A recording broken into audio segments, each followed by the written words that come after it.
Para todos, bienvenidos. Bueno, en el año del centenario de Mario Benedetti vamos a recordar una de tantas frases. Cuando dice, por ejemplo, cuando creíamos tener todas las respuestas, nos cambiaron todas las preguntas. Algo de eso sucedió con el programa de esta noche. Teníamos un esquema y creo que va a cambiar, o por lo menos buena parte, porque las noticias no saben de hora, de feriados, no saben de nada de eso. Esto es muy, como se dice siempre, dinámico. Esto es muy dinámico. Y si no, vean esta imagen, que es la que tenemos para el comienzo de esta edición de Todas las Voces, y es el momento en el que se retira el ministro del Interior, Jorge Larrañaga, luego de este anuncio a través de las cuentas sociales del Ministerio del Interior referidos a la desvinculación, a la presentación de renuncia. Así está planteado formalmente la presentación de renuncia por parte del jefe de policía de Montevideo, Herodes Ruiz. Pero si ustedes ven en la cuenta de Twitter de Viviana Ruggiero, allí les dice que vamos a conocer los detalles detrás de esta situación, Vivi. Bueno, porque esto se da en un día muy particular. Hoy, a través de Radio Sarandí y el periodista Gabriel Pereira, nos enterábamos de que el día viernes había existido una reunión entre el jefe de policía de Montevideo, Herodes Ruiz, y el ex asesor director de convivencia del Ministerio del Interior, Gustavo Leal, una de las figuras relevantes del ministerio de Eduardo Bonomi. Con quien hablaste hace cuestión de segundos, por decir algo, ¿no?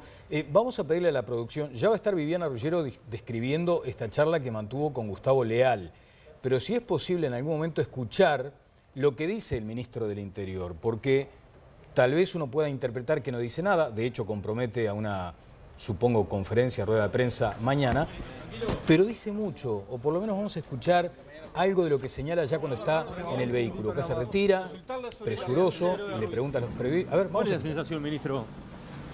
¿Fue una renuncia o fue que lo despidieron? Hablamos mañana, amigo. ¿Usted pudo hablar con él? Sí, por supuesto. ¿Qué le dijo? ¿Qué le dijo, ministro? Hablamos mañana. ¿Cuál es el mensaje, ministro, para la población en realidad? El mensaje es que hay un Ministerio del Interior y hay que cumplir con políticas coordinadas. ¿Esto realmente fue por la reunión con Leal? No. ¿Molestó? No fue por lo de Leal.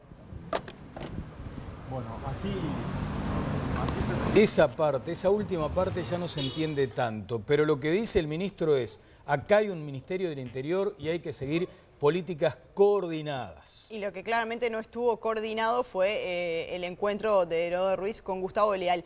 Digamos que Herodes Ruiz es una figura relevante en la seguridad pública uruguaya desde hace muchos años, ¿no? Exacto. Fue jefe de policía de La Valleja, de Colonia, de Maldonado, y con el nuevo gobierno pasó a Montevideo. Habló el secretario de la... Ya les va a contar Viviana lo que habló con Gustavo Leal, que parece estar en medio de esta tormenta también. Pero habló el secretario de la Presidencia, Álvaro Delgado. Si lo tenemos, lo compartimos ya en este momento. Hace minutos que habló Delgado. Mire, pasó con el jefe de Montevideo y con el encargado de la jefatura de Flores también por algunas actividades que pasaron ayer.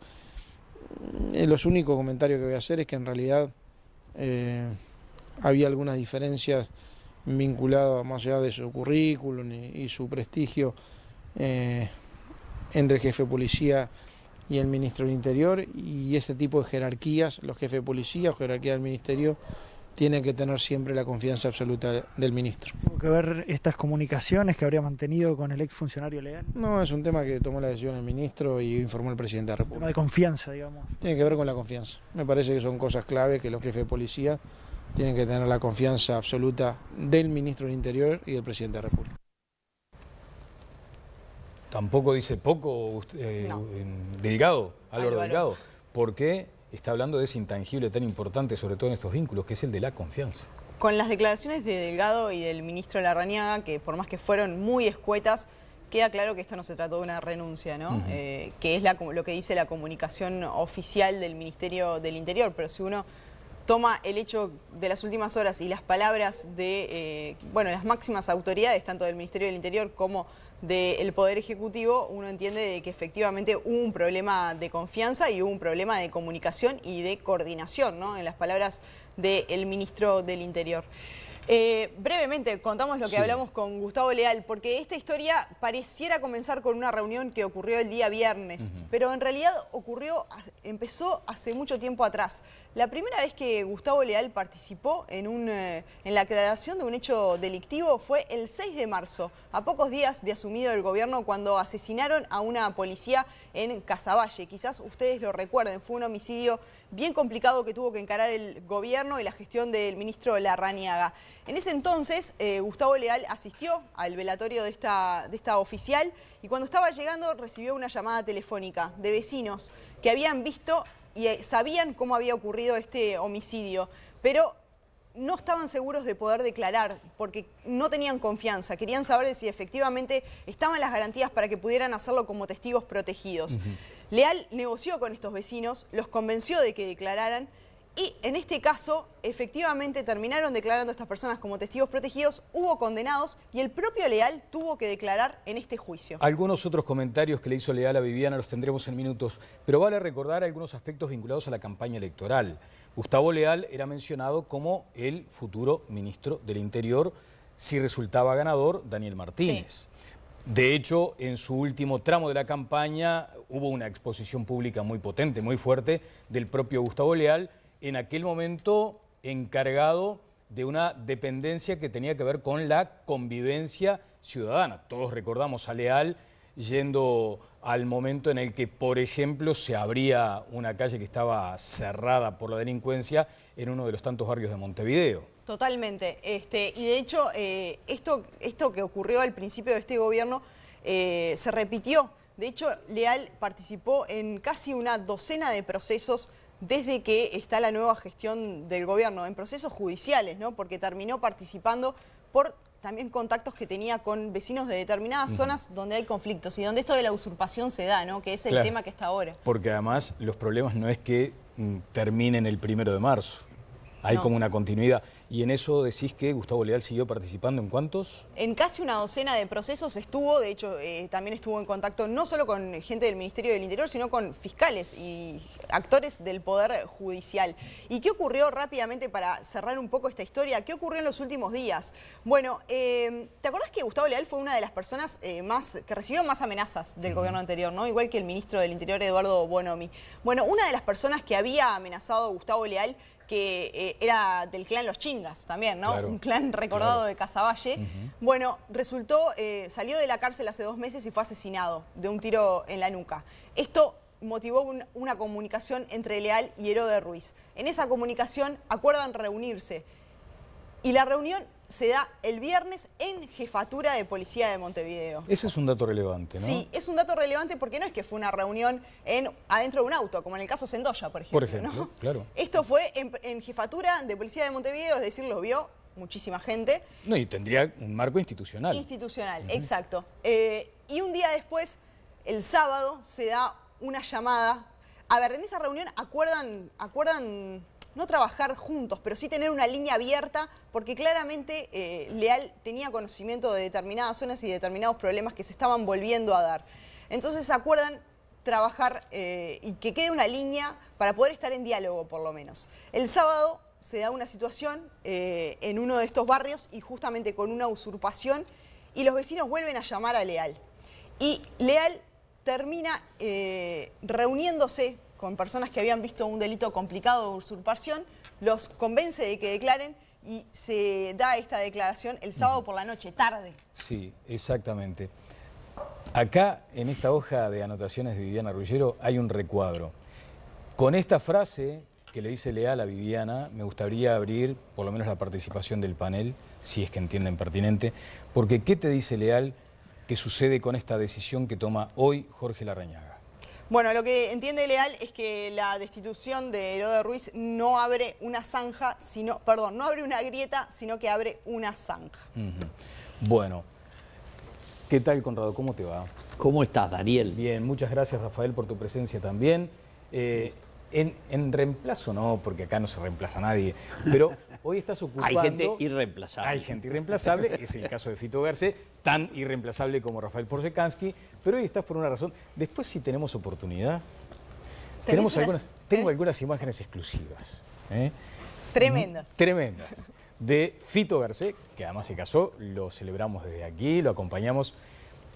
Me hablan de la eventualidad, no creo, No, porque no. es Lo una persona muy, muy respetuosa de las normas. No fue una fiesta clandestina, hubo protocolos, pero hubo fotos. Y algunas de ellas, sobre todo del post-casamiento, las vamos a mostrar seguramente en todas las voces. Pepe Vallardi, muchas gracias. Conrado, ¿análisis de esta situación? Bueno, yo había escuchado las declaraciones del jefe Herodes Ruiz, que es un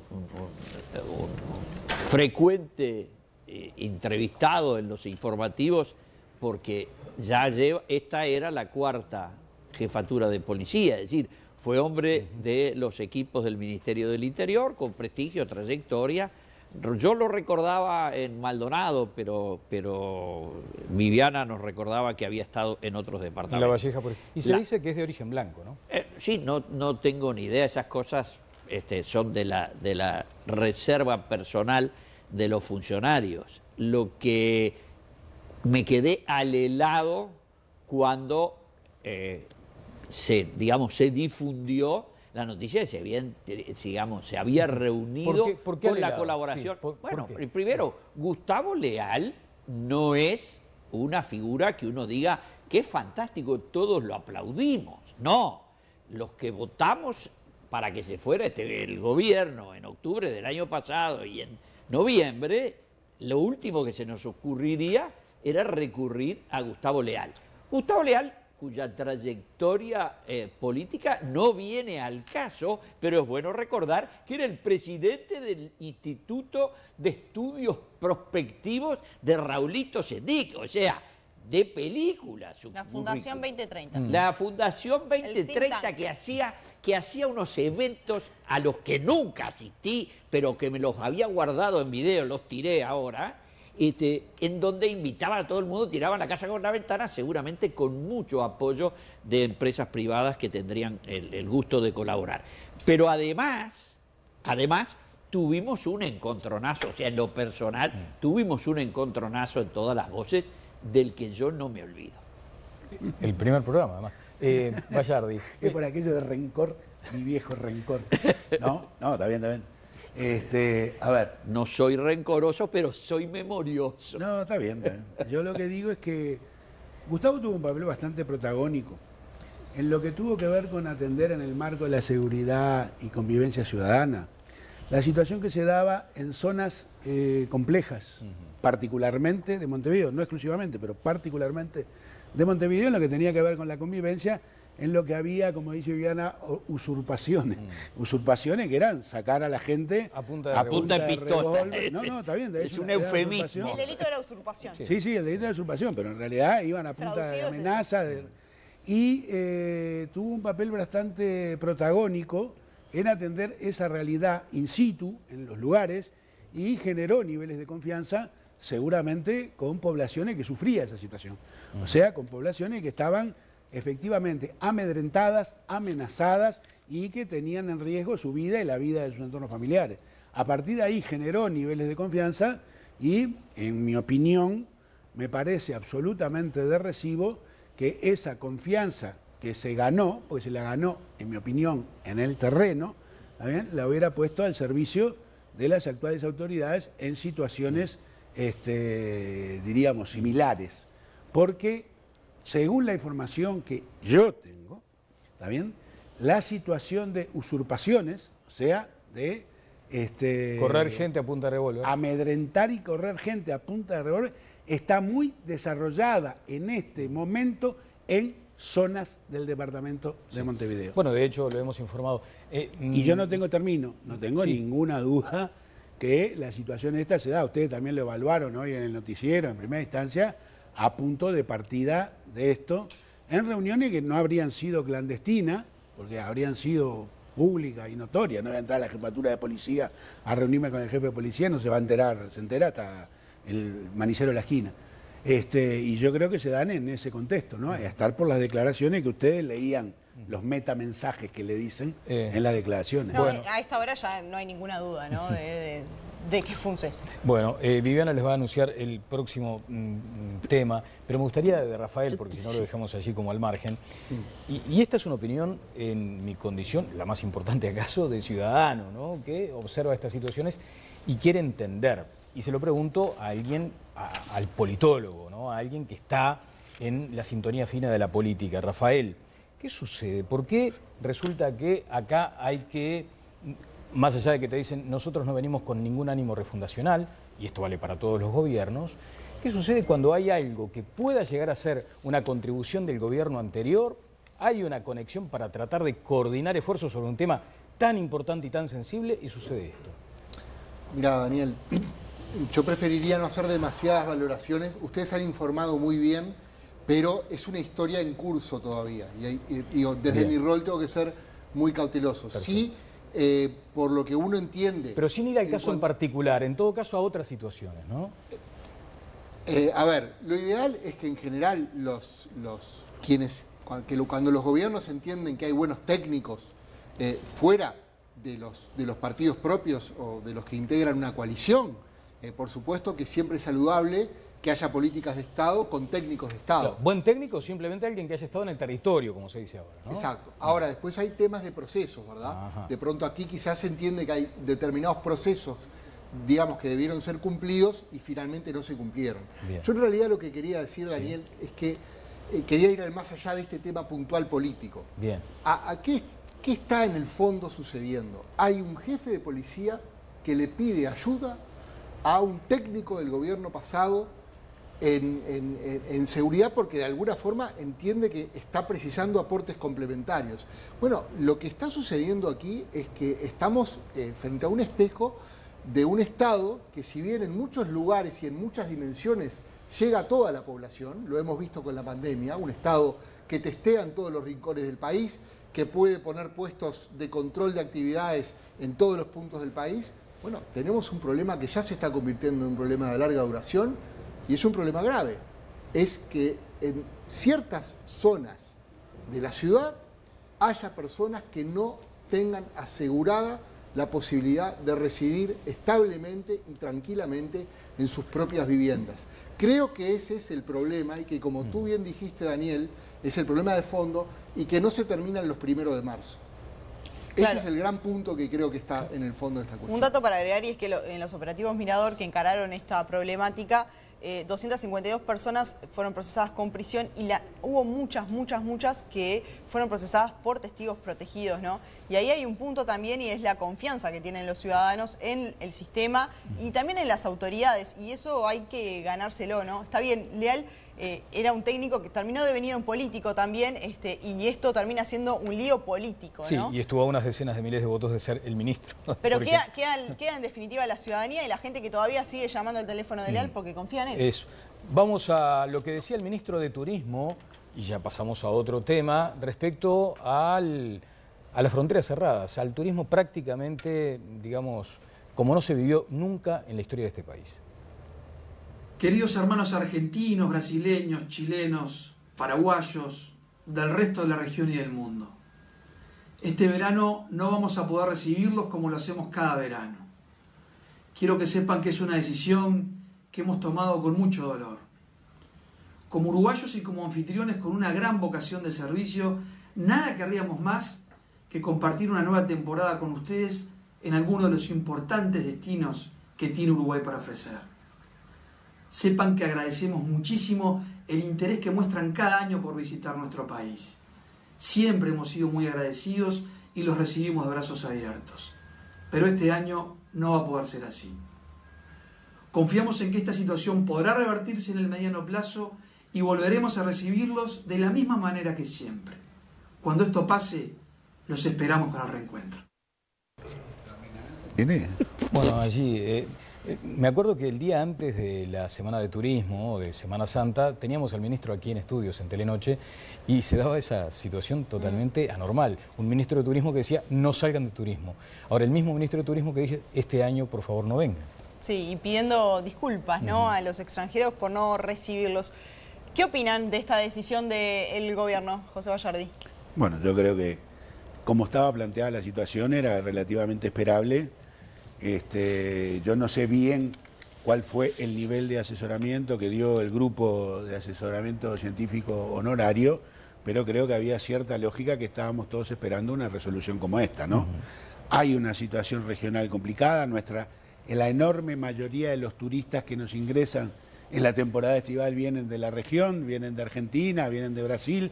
Tenemos una situación... O aunque vengan de Europa, vienen de Argentina y de Brasil. Sí, aunque sea, tenemos esa situación en la que era relativamente esperable que se tomara una medida como esta, que obviamente va a impactar de manera muy fuerte desde el punto de vista económico, pero como se ha venido trabajando y como se ha venido, cuáles han sido las líneas directrices en las que hemos venido trabajando, yo creo que es una medida correcta en el contexto de cómo está planteada la situación en la región y cómo ha estado planteado, y seguramente vamos a conversar ahora en un rato de cómo ha estado la situación internamente también, ¿no? Así que creo que no cabía otra alternativa que proceder a esto.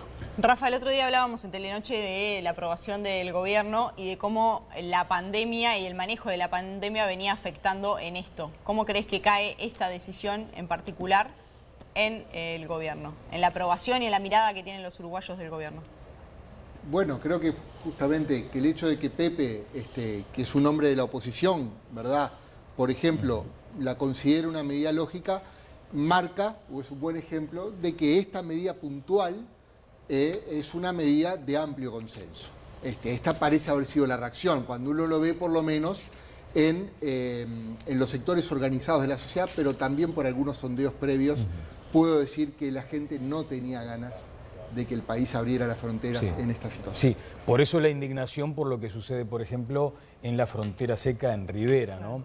Pepe Bayardi tiene, quiero ir con Connie, pero tiene un esquema que muestra que por ahora Uruguay estaría en verde. Después lo va a explicar Pepe Bayardi. Daniel, pero, una cosa muy pequeña nomás, referido a lo que me preguntaba Vivi. El tema es ahora el después, ¿verdad? Claro. Es decir, las medidas a posteriori. Por ejemplo, hoy tenemos a la Cámara de Turismo pidiéndole al gobierno que use su caja de herramientas. Claro. El primer paso es un paso de consenso. Veremos ahora el segundo, que es cuál va a ser el rol que tenga el Estado en términos de compensar a un sector que le ha pasado muy mal. Claro. Por eso quería apuntar a Connie, ¿no? Aquí la perilla sanitaria se mueve, la económica también. A ver, la experiencia mundial, y nosotros venimos desfasados, porque nosotros empezamos en el final del verano, mientras que en los países donde explotó, más allá de la China, fue en Europa.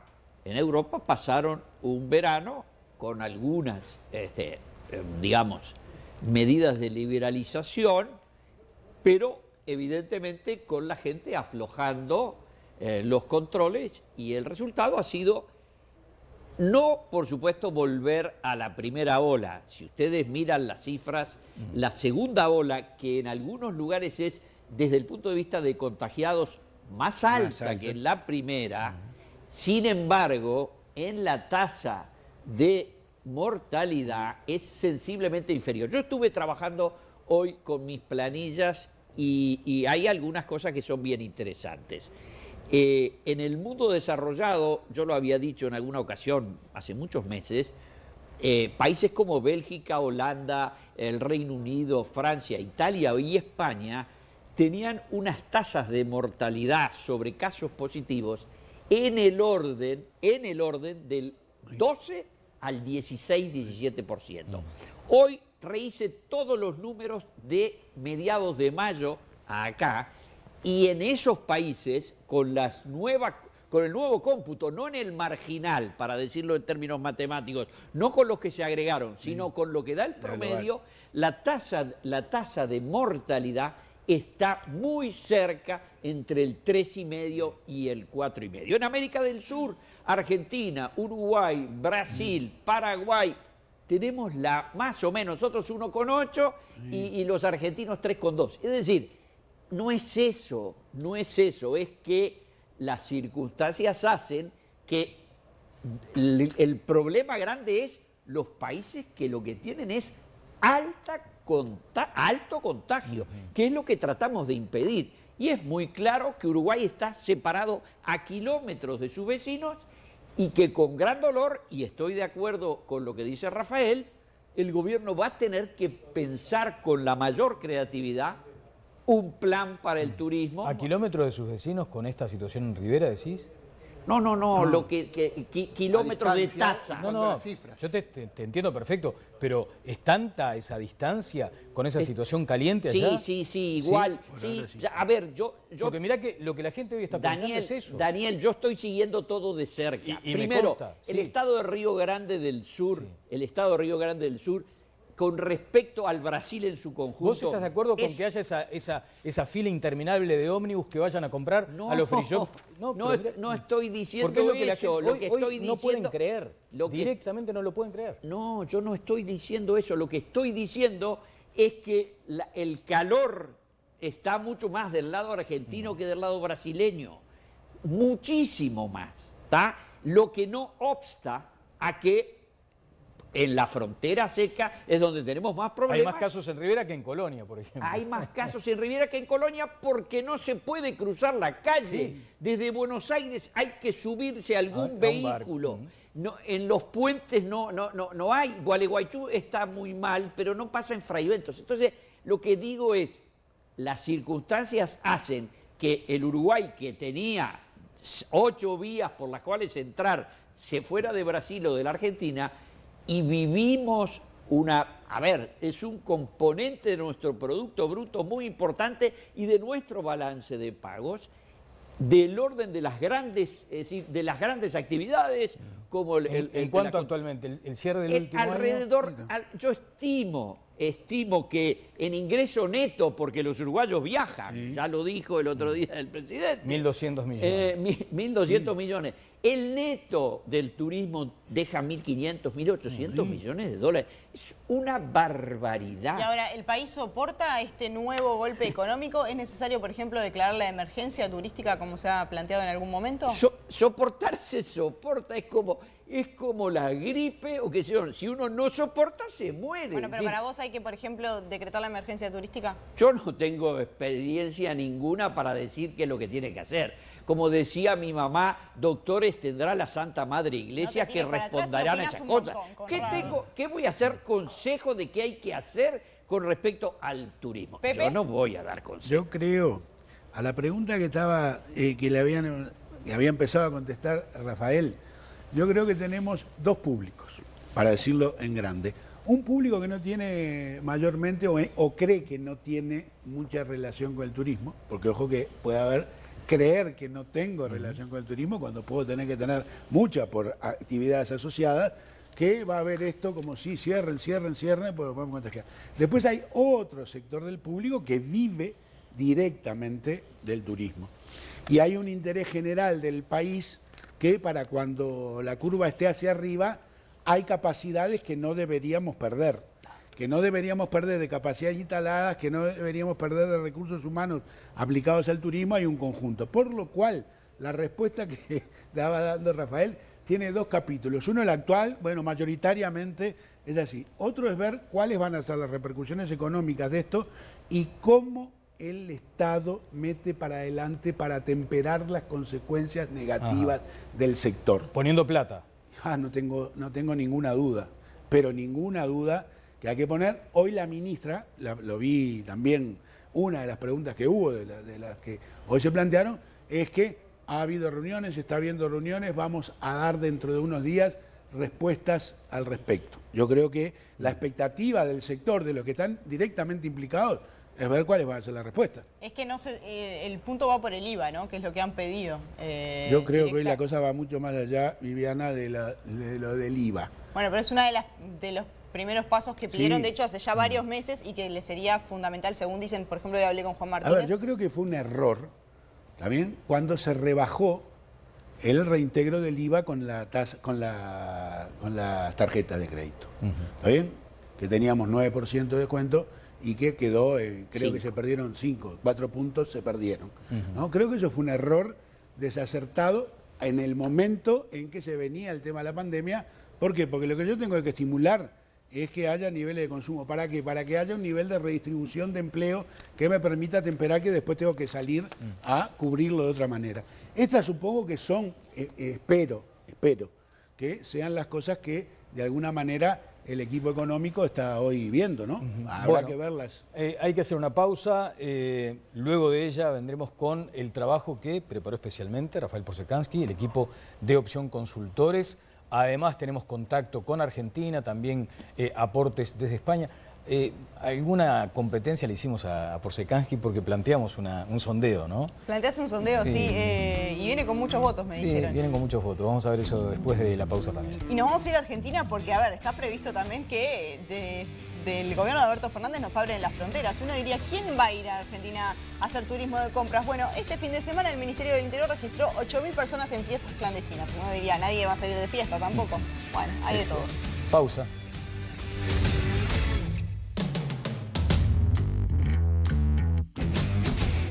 Bueno, seguimos avanzando, estamos aquí en Todas las Voces.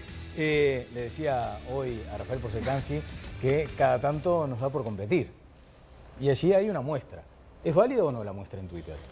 Es válido de los internautas y de la comunidad de Twitter que miran Todas las Voces o siguen los hashtags y propuestas de Todas las Voces. Ajá. De Muy eso bien. puede ser válido. Perfecto. No? Bueno, tenemos los resultados, Viviana, allí. Lo estoy buscando, yo voté, ¿Sí? voy a decir. ¿Votaste?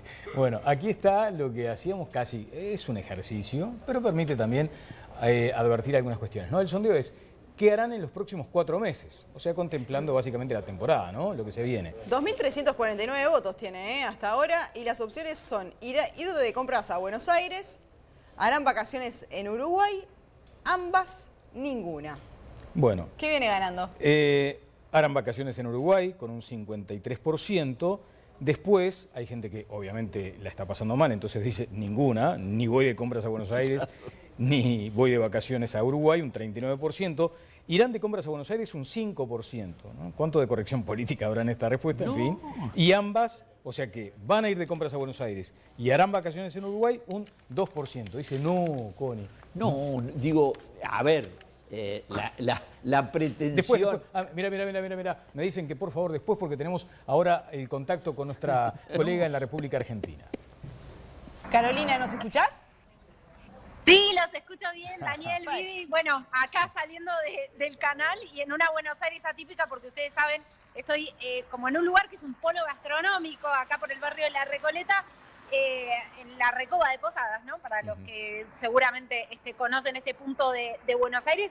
Y la verdad es que ver tantas mesas vacías es una postal totalmente atípica en una Buenos Aires de primavera donde ustedes saben, ¿no? No en vano se hizo la fama de la ciudad que no duerme, sí. Pero bueno, la actividad gastronómica entre tantísimas es una de las más golpeadas, ¿no? Digamos, Carolina, que está saliendo de TN, que es el canal donde tú trabajas.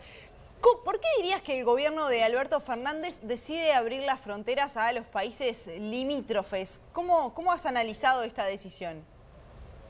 Bueno, me parece que buena parte de la explicación tiene que ver con uno de los sectores que básicamente está en una situación de emergencia total, que es el sector turístico, el sector gastronómico, como parte de ese sector o como derrame también de lo que significa la afluencia de turistas de los países vecinos, ¿no? Brasil, Uruguay, Chile.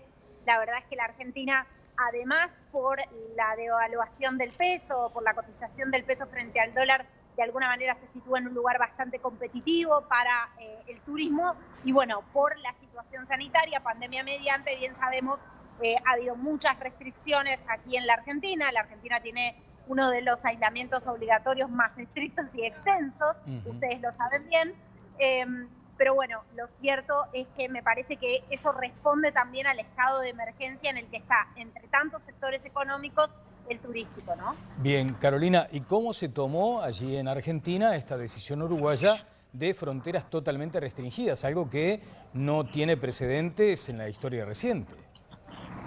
No tiene precedentes, pero la verdad es que para eso hay que analizar solamente la realidad sanitaria del Uruguay, ¿no? Que no ha tenido aislamiento obligatorio frente a la realidad sanitaria de la Argentina, ¿no? La Argentina superó hoy los 1.100.000 casos, con más de 29.300 muertes, 406 muertes en el día de hoy, más de 11.000 nuevos casos en el día de hoy, con lo cual también se entiende en ese contexto y en el contexto también de un Brasil absolutamente diezmado por la pandemia del COVID-19, con un saldo trágico de muertes y una cantidad de contagios muy significativo. La verdad es que la decisión se entiende si uno analiza ese contexto de las realidades y los números de la realidad sanitaria que exhibe la Argentina y que exhiben otros países de la región, ¿no? Claro, se entiende, pero también generó cierto impacto, ¿no? El video del ministro Cardoso, que lo compartíamos al inicio del programa, estaba en todos los portales, la decisión fue primerío también en todos los portales, estuvo allí encabezando.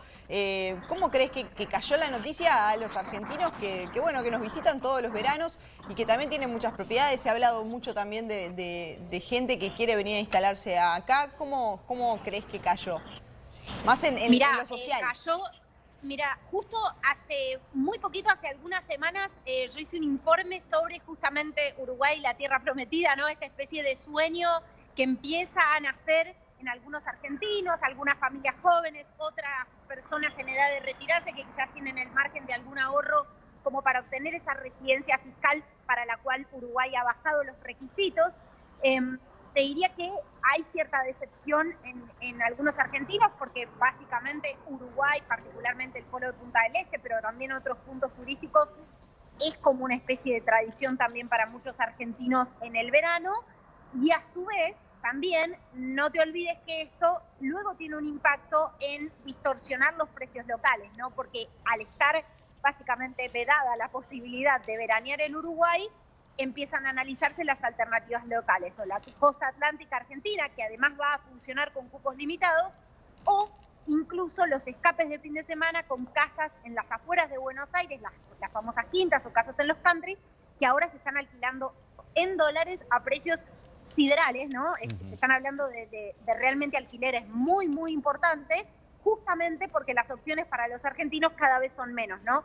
Entonces, bueno, sí, la decepción por un lado, por el apego ya emocional que tienen muchos argentinos con el verano en Uruguay, y también, sin dudas, el impacto que esto tiene en los precios locales y en los precios de las plazas turísticas locales. Bien, Carolina, en el cierre, una pregunta que se responde con sí o con no, y no vale la corrección política ni el cassette. ¿Te vendrías a vivir a Uruguay?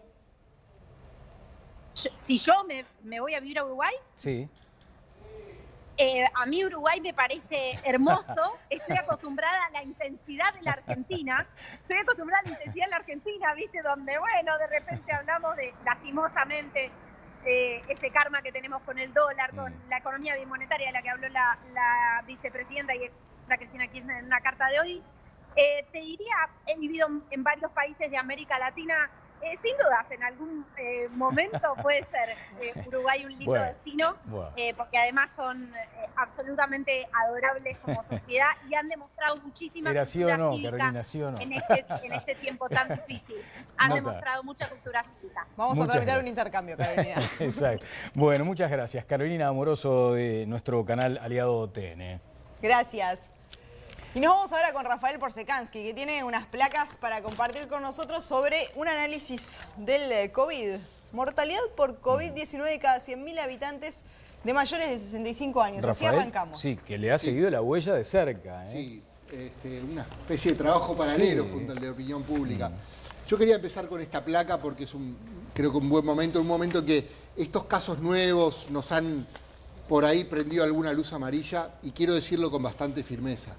Uruguay no está empatando en La Paz. Uruguay va ganando en La Paz. A ver cómo es eso. Uruguay va ganando en La Paz. El partido contra Fíjate que estábamos hablando hasta hace un rato de un penal en contra en la altura de La Paz. Podrá haber un penal en contra, pero Uruguay está ganando en La Paz. Mirá. A ver, esa placa que preparamos lo que muestra es, como siempre dijimos, para nosotros el mejor indicador es el de las muertes por cada 100.000 habitantes de 65 y más, porque de alguna forma controla o no penaliza a los países por el hecho de tener más población adulta mayor. Y en esta comparación, por ejemplo, ¿qué es lo que vemos? Selecciona varios países del mundo. La gran mayoría de países sudamericanos, esos van perdiendo por goleada, esa es la realidad. con Perú a la cabeza, por ejemplo, pero también muy mal Argentina, muy mal Brasil, muy mal Colombia, mal Chile. Es decir, una situación muy crítica la de Sudamérica y Latinoamérica en general. Incluso más, hace algunos meses, en los 3-4 primeros meses de la pandemia, Uruguay compartía la buena situación en la región con dos países pequeños, diferentes, que son Costa Rica y Paraguay. Y a los dos les ha ido mal después de esto. Claro. Es decir, los decesos por millón de habitantes comenzaron a crecer. Uruguay hoy está en un grupo hiperprivilegiado, uno podría decir, de países como Nueva Zelanda, como Corea del Sur, como Singapur, un poco peor que ellos. Taiwán, hay varios, ¿verdad? Pero ahí están algunos ejemplos. Solo mejor que nosotros está Corea del Sur, Japón y Nueva Zelanda. Claro, tiene 10 muertes cada 100.000 habitantes de 65 y más. Y todos sabemos, por supuesto, que las cifras absolutas de muertes por COVID-19 también son muy bajas. Entonces, es una situación comparativamente, y también para los estándares propios, uno podría decir, de triunfo parcial. Y entonces, ¿cómo tomamos esta información tan importante, científicamente tan sólida, para no descansarnos, para no relajarnos? Claro, porque ¿cuál es el problema de siempre? El problema de siempre es cómo se multiplican los casos. Y esto se ha visto, que cuando la situación se desborda, los casos se multiplican exponencialmente. Y cuando los casos se multiplican exponencialmente, si bien es importante tener en cuenta la estructura de edades de los contagios, la capacidad hospitalaria para recibir a los enfermos, etcétera, naturalmente que se incrementan los decesos por habitante. Entonces, obviamente, los contagios deben estar controlados. Eso es lo que dice toda la comunidad médica especializada. Hay que tener a los contagios a raya.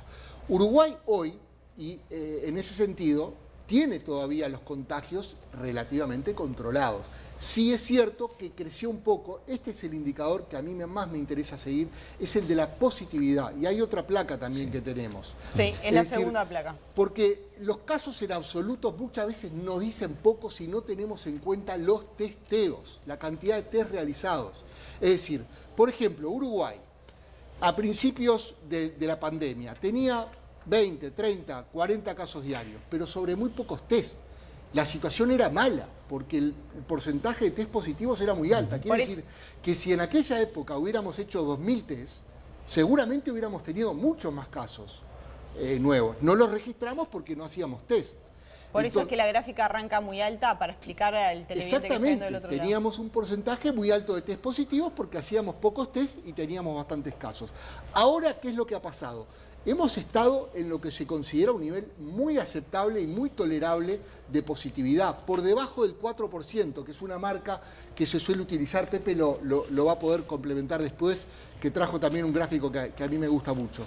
Entonces estamos por debajo del 4%, sí es cierto que en el último mes creció un poco la positividad, porque Uruguay llegó a tener una positividad del 0.5%, muy, muy baja. Ahora creció un poco, subió al 1.5 de promedio semanal. Ajá. Esta es la referencia de la próxima placa, lo que estás diciendo. No, esa es la que vimos recién, justamente. No, a ver, esta sí. Esta es la que vimos de la positividad, ¿verdad? Perfecto. Ahí vemos una leve crecida sobre el final, que es lo que te marca de que fuiste pasando de una positividad del 0.5 al 1.5. Bien. Pero dentro de niveles muy manejables. Perfecto. Y esta, a ver si la tenemos allí, que tiene que ver con la evolución de la cantidad de test diarios, y allí se maneja promedio móvil. Claro, ¿Esto qué indica? Porque esto es para subrayar la importancia de tener en cuenta la cantidad de test realizados. Como Uruguay ha crecido notablemente la cantidad de test diarios que realiza, hoy está en un récord histórico, más el promedio semanal cerca de los 3.000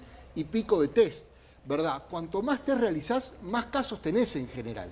Entonces, no es lo mismo analizar, por ejemplo, 50 casos nuevos sobre 2.500 test que 50 casos nuevos sobre 1.500 o 50 nuevos sobre 500. Es muy importante siempre analizar no solo los casos nuevos diarios, sino la positividad diaria. Los casos dividido los test realizados. Eso es lo que nos da el verdadero panorama de la situación.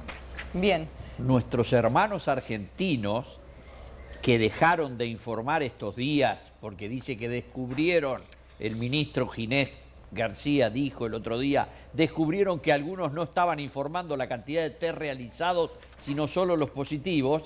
en los últimos 20 días tenía un promedio de 62% de positividad. Lo que nosotros estamos en 1,5, ellos tenían 50 veces. Sí, una cosita, Daniel, muy pequeña, y es, esta es la foto país, pero hay advertencias, y advertencias importantes. El caso de Rivera es una advertencia importante. Es decir, yo di la foto nacional. En la foto nacional ganamos en La Paz, pero cuidado, pueden haber focos que sean muy problemáticos. Ya que utilizaste esa perdón, Vivi, ya que utilizaste esa metáfora de ganamos en La Paz y que estamos ganando y todo lo demás, recuerdo perfectamente aquella frase del secretario de la Presidencia, Álvaro Delgado. Vamos meseteando la curva, dijo. Mi pregunta es, ¿a vos te indica eso, este trabajo va en el sentido de lo que pretenden las autoridades sanitarias y del gobierno, de mesetear la curva? Lo que nos indica el trabajo es que nuestra situación es muy buena, sigue siendo muy buena, con una advertencia, que es un incremento de la positividad que está todavía muy lejos de lo que puede ser Europa, pero sí es importante de nuevo subrayar el caso de Costa Rica y de Paraguay. Costa Rica y Paraguay estaban como nosotros y un día dejaron de estarlo. Uruguay está blindado, tiene algún componente genético que nos prive de que en algún momento esto se pueda desbocar. No, no lo tiene. Es decir, que obviamente hay que ejercer la libertad responsable. No hay otro camino hasta que no haya vacuna. Pepe está desesperado por mostrar su cuadrito. No. Estoy para hablar de una cosa ahí. Uruguay tenía herramientas en la caja de herramientas. Lo de las herramientas en la caja. Uruguay tenía herramientas en la caja de herramientas. ¿Qué herramientas tenía? ¿Está bien? Tenía una herramienta que era la enorme capacidad científica. Miremos los científicos. Y oía la otra vez a uno de ellos que le preguntaban la edad y tenía 32 años. ¿Está bien? De los que estaba trabajando.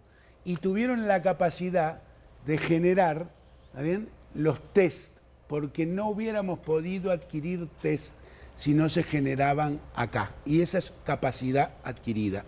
La otra, instalada, estaban las herramientas. Y la otra... Para poner en contexto, estás apelando a la figura que empleó el presidente de la República, señalando que cuando llegan al gobierno se encuentran con que no tienen herramientas en la caja. No, la caja tenía herramientas, sí.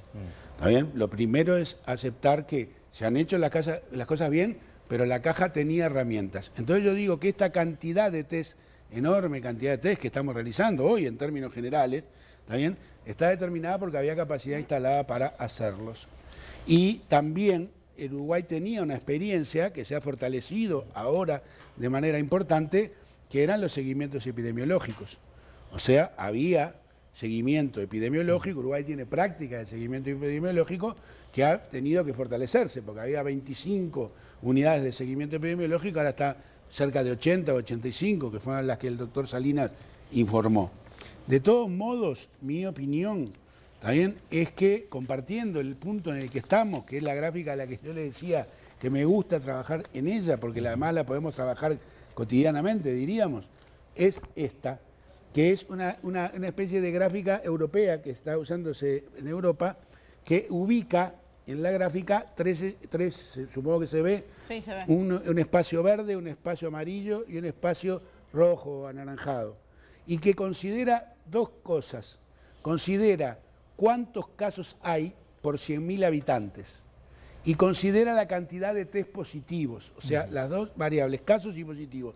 Entonces ubica si hay más de 50 casos por 100.000 habitantes o más de 4% de positividad en los test, ubican la zona roja, diríamos.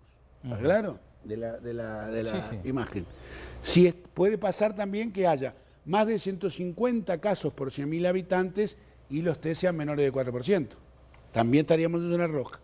La zona naranja, ¿está bien?, presenta que hay que tener, puede tener menos de 50 casos, pero más de 4 casos de 4% positivos.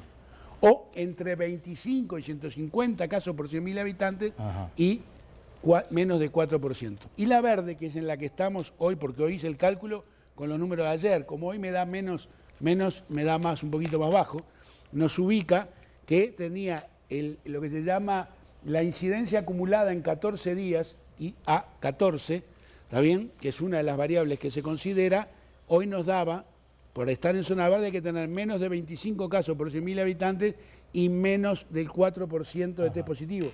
Hasta el cierre de ayer teníamos 16,67 casos país. ¿Está claro? O sea, estábamos por debajo de 25 y estábamos en el orden, no llegábamos a 2 en términos de positividad, porque habíamos hecho, hoy es menos, porque hoy tenemos 1%, ¿no? Porque hoy fueron 2.400 test y creo que 24 casos. Por lo cual estamos en esa zona verde, independientemente, y termino con esto, que después habría que analizar en los departamentos y dentro de departamentos, en las ciudades, en qué lugar de los espacios por eso caemos, decíamos la semana pero no pasada tenía que Rivera, los datos de test por departamento. Que Rivera había cambiado de color, ¿no? Según algunos criterios Sí, internacionales. estaría desplazándose, es posible Y lo que es interesante del caso Rivera, en definitiva, es que justamente Rivera nos sirve para mostrar de que no estamos blindados ni somos genéticamente, entre comillas, mejores que otros pueblos, sino que simplemente en Rivera justamente hay circunstancias que han favorecido el incremento. Por un lado, obviamente el tema de la frontera seca con Brasil, y después está el tema que también se ha difundido, el tema de las prácticas religiosas. Rivera tiene un componente particular en la composición de su religiosidad, que obviamente las expresiones de esos cultos podrían en parte también haber ayudado al crecimiento de los casos positivos. Tenemos una diferencia importante de horario, como ustedes saben, con España, pero vamos simplemente a un comentario muy puntual, porque ¿qué sucede? También España se enfrentó en su momento a aquel aluvión que llegó con el verano, y allí un poco las perillas se desacomodaron. Vamos a escuchar a una estimada amiga, es la doctora Sara Regular Naveiro, es médica adjunta del Servicio de Urgencias del Hospital de Mérida, en Badajoz. Esto nos decía sobre cuál es el pronóstico, digamos, en el corto plazo, a 6 meses, en España. Buenas noches, Daniel. Bueno, pues respondiendo a su pregunta, si usted quiere saber lo que opino yo sobre dónde estaremos en 6 meses o lo que ocurrirá, pues tengo que ser franca y decirle que no lo sé. Las decisiones que se han tomado en España a lo largo de estos 6 meses, como médico de un servicio de urgencias, como otros muchos que estamos ahora mismo en primera fila atendiendo esta pandemia de COVID-19, creo que entendemos que muchas de las decisiones que se han tomado a lo largo de estos meses de pandemia no han sido fundamentadas en conocimientos médicos, es decir, en la evidencia científica. Hablo de veterinarios, epidemiólogos, médicos en general. Entonces, bueno, pues al final las decisiones que se vienen tomando son de carácter político y, bueno, como no somos políticos, yo por lo menos no lo soy, pues no tengo mucha idea de lo que puede ocurrir de aquí a 6 meses. De hecho, ni siquiera me atrevería a decir dónde estaremos dentro de un mes. Bueno, hasta allí ese comentario, las decisiones son políticas. Es una médica uruguaya radicada hace unos cuantos años en España. Vivi. Y ahora nos vamos a Barcelona porque tenemos el contacto con un uruguayo que vive allí, con Diego Fernández, que, bueno, justamente la idea es consultarle un poco cómo está viviendo este momento que vos decías, Daniel, y también escuchábamos a la doctora ahora de rebrote, y es una marcha atrás que hace perder un poco las esperanzas. Me duelen prendas en Barcelona. ¿Qué tal? Muy buenas noches a todos. ¿Cómo están? Por acá muy bien. La verdad que dentro de la situación, tanto el confinamiento estricto pasado que vivimos, yo vivo en pareja, vivimos juntos, entonces la pasé acompañado y teníamos la compañía de los dos y también saludables, que eran las cosas más importantes. Entonces estamos muy bien y sí que nos afecta la situación, pero como un poco a todo el mundo, un poco de preocupación por la situación que están viviendo tantas personas, que les afecta más directamente o les afecta más fuerte. Eso sí que afecta, pero a grandes rasgos estamos bien, los dos tenemos trabajo y tenemos la posibilidad de teletrabajar, entonces también nos sentimos un poco seguros frente a esta situación, porque en la segunda ola últimamente han aumentado cada vez más los casos. De hecho, hoy en Barcelona creo que se fueron 4.160 y pico de casos declarados en las últimas 24 horas que declaró la Generalitat. Entonces la preocupación es en lo que más afecta, estar atentos a ver qué sucede y no perderse ninguna norma que haya que respetar o cosas así. Diego, ¿y cuáles son, claro, una ciudad como Barcelona cosmopolita, en efervescencia permanente, cuáles son las limitaciones que se han impuesto? ¿Cómo se vive precisamente eso? Sí, el domingo pasado, como se declaró el estado de alarma, tiene una duración hasta el 9 de noviembre y mañana se va a votar si la prórroga. El gobierno español quiere prorrogarlo hasta 6 meses, que finalice el 9 de mayo. Y bueno, sí, es un estado de alarma en el que se adoptan ciertas medidas. Está limitada la movilidad desde las 11 hasta las 6 de la mañana. No se permiten los grupos de reuniones al aire libre de más de 6 personas. Y lo de las medidas, la autoridad al final que puede modificarlas es cada comunidad autónoma. Por ejemplo, aquí en Barcelona el toque de queda desde las 10 de la noche hasta las 6 de la mañana está limitada la movilidad, no se puede salir. A no ser que tengas una causa justificada, como puedes ir a cuidar un familiar, ir a tener que estar trabajando, o el regreso a tu propiedad, a donde vivís. También aquí, por ejemplo, donde vivimos nosotros, los bares están cerrando a las 9, no está permitido comer adentro ni comer afuera, solamente se puede pedir para llevar. En Barcelona también, desde que salimos del confinamiento, el uso de mascarillas es obligatorio en todo ámbito. Una vez que salís de tu casa tenés que tener la mascarilla puesta, a no ser las personas que fuman, que solamente pueden fumar cuando se puede garantizar la distancia social.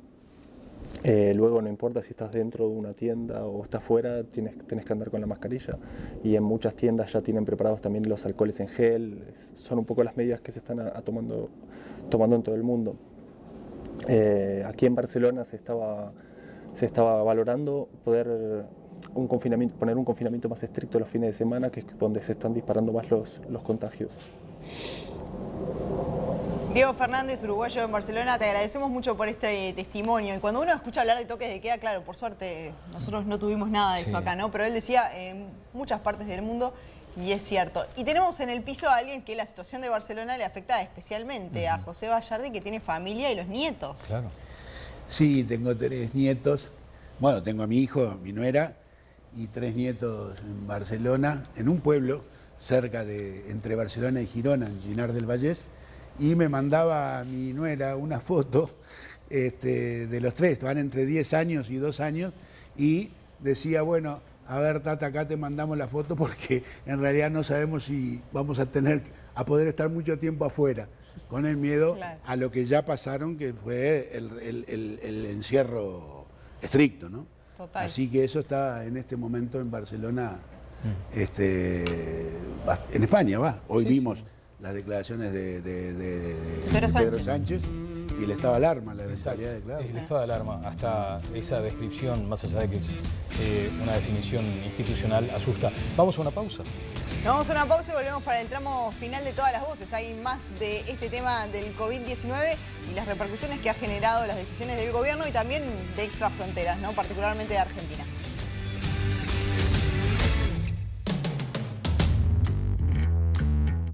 Fito Garceno está hoy acá con nosotros y esta es la explicación, o estas son las imágenes que lo explican todo, en el momento de la boda. Se pasó el club de los casados. Exactamente. Mirá vos. Muy bien, celebramos eso desde aquí. Le mandamos un beso grande. A él, a su esposa, lo vamos a tener, supongo, si no se extiende la luna de miel, el próximo. Qué elegante Fito, Mirá qué bien. Y qué bien baila. Vos sabés que yo compartí un casamiento con Fito y es gran bailarín. ¿Es gran bailarín? Sí, Gran, sí. como decimos en Tacuarembó, danzarín. Pero además es de los que aguanta hasta en ese casamiento, creo que cerró la pista. Sí, anduvo por Tacuarembó. Ah, ¿sí? Un gaucho bárbaro, Un gaucho barro, mirá. Usa escalerita. Usa escalerita, exactamente. Bueno, lo que pasa es que impresentable la versión. Un poco telúrico. Yo creo que al lunes hay que volverla a poner para que se defienda, ¿no? Exactamente. Bueno, muy bien. Derecho a réplica. Con un abrazo a Fito, nuestro paranista. Nos estamos despidiendo. ¿Tenés 30 segundos para las recomendaciones a la barra? Me dice que no. Pero Una. Sí. Reúnanse en el número que deseen, pero todos conocidos. Ajá. Porque si no, el seguimiento epidemiológico es lo más grave que podemos llegar a perder para el hilo de prevención. Bien. Igual perfecto. Chiquitas, sí, perfecto. Tuve el bautismo de mi nieto más chico y firmé la planilla y éramos 10. Como tiene que ser. Bárbaro. Bueno, nos vamos a reencontrar el lunes. Claro que sí, será hasta el lunes. Chau.